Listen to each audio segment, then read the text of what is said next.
How often do we feel when we start out on something like early retirement or a career change or something like that?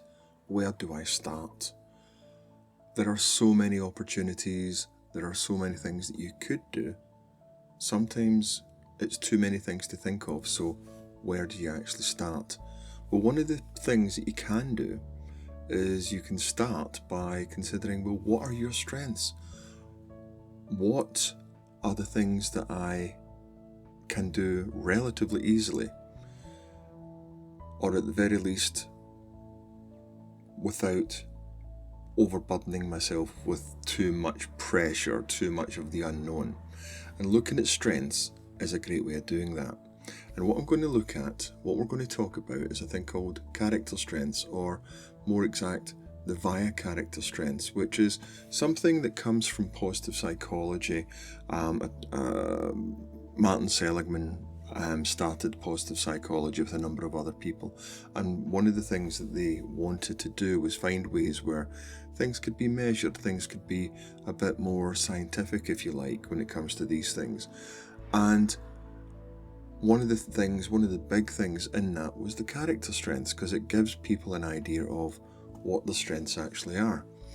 And there are lots of different ways that we can think of strengths, but the thing is that with a lot of these things, when we start to look at it, we can sometimes run out of words. The vocabulary might not be there, so we might end up thinking of half a dozen strengths, but they're actually quite generic and they could mean anything.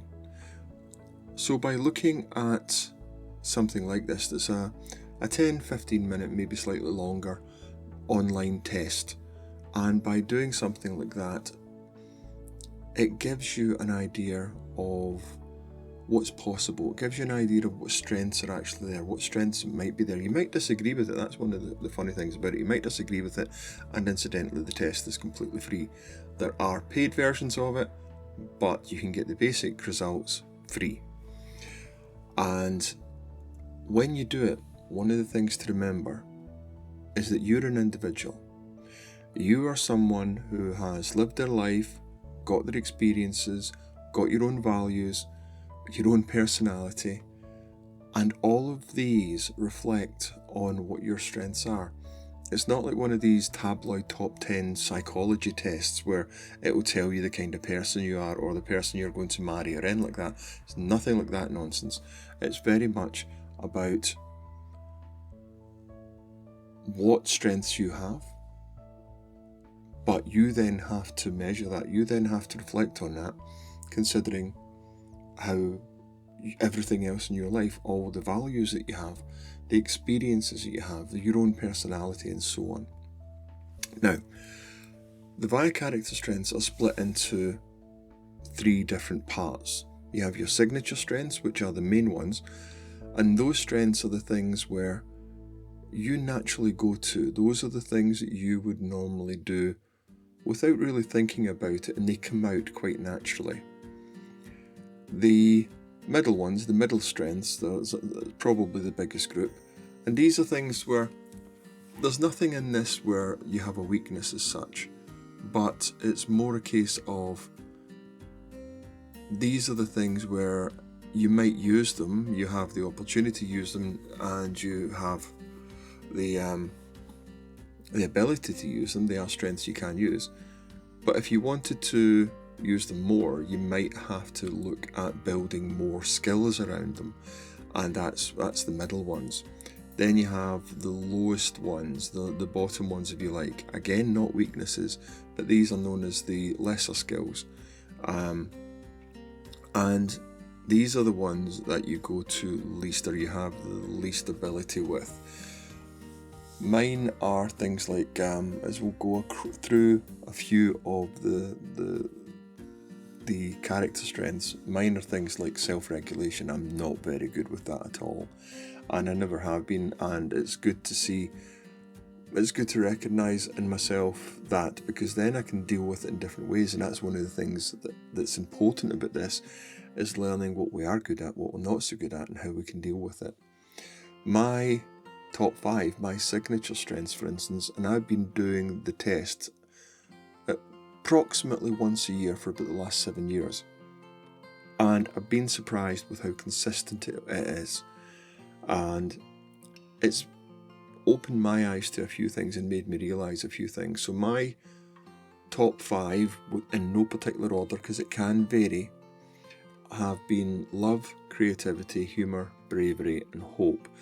And these can come out in different ways. It comes down to our personalities, our values and what have you, but they're the strengths that for me tend to come out.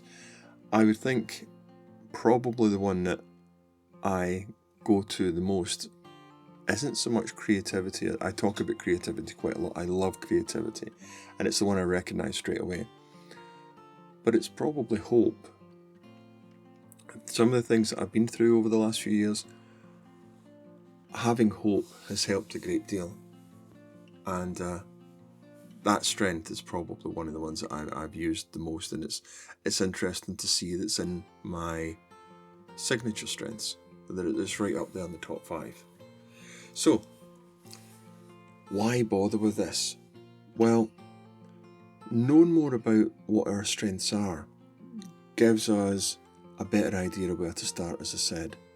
When we move into a period of, whether it be early retirement, career change, career transition, life transition, whatever, when we move into that sort of thing, there is the chance for growth. There's a chance for a whole load of opportunities, challenges, and to take on some of the goals and challenges that we've always looked for, we've always fancied having a go at, but maybe haven't had the chance to. There's also a chance to be more authentic to ourselves, something that when you're working for someone might not be as easy to take care of and show. Sometimes we have to sort of bite the bullet and get on with things, and that's just the facts. But when you get to this stage of life, then there's more chance for you to be yourself. That's it. But where do you start with that? And that's what this idea gives us. Get to know what your strengths are, start from there, and see what can be done. So, the first one I'm going to look at is if you're looking to learn more, because that's a great one that people do. Well, it might be languages, it might be taking up art or something, but ultimately it's learning. And so there's a few of the character strengths that are connected with this. An obvious one, which is love of learning, but there's also curiosity, perseverance, and the perseverance is a great one for just making sure that you keep going. Sometimes things aren't so great, sometimes you might not want to go to a class, sometimes you might not want to read a book, but you can keep at it a bit. Perseverance is in there. Love of learning, I think, speaks for itself. And they are ones that really help when it comes to tackling the more complex subjects or long-term goals and that sort of thing. Curiosity, well, curiosity is a great strength to have, because that idea of exploring new things, exploring new subjects and hobbies and what have you, you get something out of it. And don't forget the reward is part of this as well. If you can do something that bit easier, if you do something that's one of your strengths, then the reward system, the dopamine thing, can kick in as well, and that helps a great deal as well. So these are the ones that are more learning opportunity based, so the curiosity, perseverance, love of learning. But there's others, and the way that I'm going through this, and I'm not going to go on all the character strengths, but I'm looking at it more from the subject, the area that you might look into, and what character strengths might be useful in those particular areas. So we look at something like volunteering or social growth or something like that. Kindness and social intelligence are two great ones if you're looking for roles in something where you get more connection in it, where you're looking to in supporting the community, that kind of thing. Volunteering is a great way of helping to give back, put back into the community. It's a great way of building a relationship with others, get connection, because that's something that, especially in early retirement, where you might actually start to feel isolated. Not just in early retirement, any kind of retirement. You have gone from a place of lots of people being around being around lots of people, having things to do, to suddenly isolation, not having so many people around, especially between 9 to 5 during the day. There are some people, but not the way that you used to be used to. And so being able to build relationships, connection is really important for everything. But it might be an easier thing to get into if you have these character strengths available to you.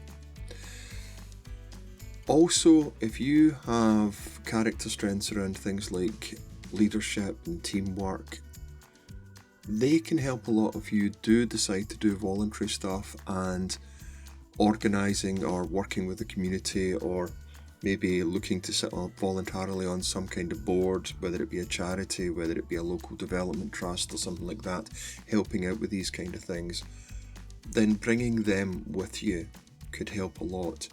If you're shy, if you don't like to put yourself forward, then it's going to be difficult to do some of these things. There can be other things that you want to do, but I'm not saying don't do them. It's good to get connection, it's good to try, but maybe in those first few challenges, look at something else. Use the strengths that you have to get you into the way of taking on these new challenges and growth and goals and what have you. And that's really, it's that starting point. The strengths, a bit like that, going forward, doing different things. There's so many challenges in early retirement, for instance. The isolation we've mentioned, the lack of routine and so on. So one of the character strengths, for instance, is self-regulation, and that's really good if you're looking to keep routines or build routines, achieve a balance, that kind of thing. I'll hold my hand up. Self-regulation, as I went and said, I'm not very good at all.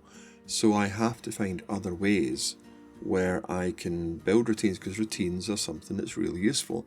I have to build that into it. And so I tend to look at the creative ways of doing it, because that's one I obviously have as a signature strength. And I suppose hoping that the routines will stick is one that might work for me as well. But again, it's all about helping getting over some of the challenges of early retirement, life changes, career changes, and so on. One of the strengths that will help with that sort of thing is, for instance, Zest, because it gives you the high energy part of it, and Zest is one of the character strengths as well. And that high energy, staying active, and if you have something like that, then maybe the sort of subjects, the areas that you want to look at to start with are things like outdoor activities, fitness challenges, or even social events when it needs more energy to get them up and running. Do something for the community. It might be a fundraising thing.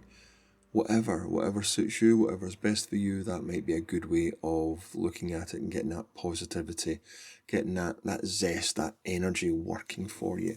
Something, as I went and said, if you're maybe a bit more shy, maybe a bit more reticent about taking these things on, then this isn't something for you to start with. There can be things where it will become something that's good for you, if that's what you choose. But in the initial stages, this is one of those things that's better suited to you. So once you've done the test, once you've done the quiz and come up with what your strengths are, what your strengths aren't, then it's worth reflecting on them. Think about what you were thinking of, if you have anything. Think of the things that you're doing. Think of the things that are holding you back, or why you might not have wanted to do it. And you might get something when you look at the strengths and reflect upon them. You might get more of an idea about what might be getting in your way. Like I said, it gives you a much wider vocabulary once you've done the test, about what strengths are available and what they actually mean. And that can help when you reflect. So once you've done the test, do that bit of reflection and see how you feel about it. Get a bit of reflection on how it would go. And anything that you have, please, I'd love if you wanted to share it in the comments. That it really would be nice to see. And as much as I can, I will reply to them, that's for sure. So please feel free to share in the comments about your reflections on it, and what strengths you have, even maybe putting in your character, your signature strengths, whatever. But it would be great to have that there. And wrapping up, if you're looking for new goals, something different and what have you, it can be a bit much to start with. You know, the whole, you've got everything on the menu, which one do you start with? And so looking at something like this helps a great deal. It gives you that vocabulary. It gives you something to help you focus on where you might start. It's not telling you what to, it's giving you an idea of where you might start. Remembering that a lot of that is to do with your personality, your values, everything you've experienced in life as well. But those strengths are still there, without a doubt. The strengths are still there. And no matter whether it's some kind of midlife transition, career transition, early retirement or whatever, it's a great way and a unique time where you can experience growth. And this is a great way of starting to get that authentic self, which is a really healthy, good way of moving on. You're not doing things for anybody else now. You're doing them for you, and that can only be a good thing. So thank you very much. Like I said, if you get any comments, please feel free to put them in the comments section. I'm going to do that YouTube thing and ask if you could please subscribe and like. It really does help the channel. And thank you very much. I'll see you next week. Thanks a lot. Bye.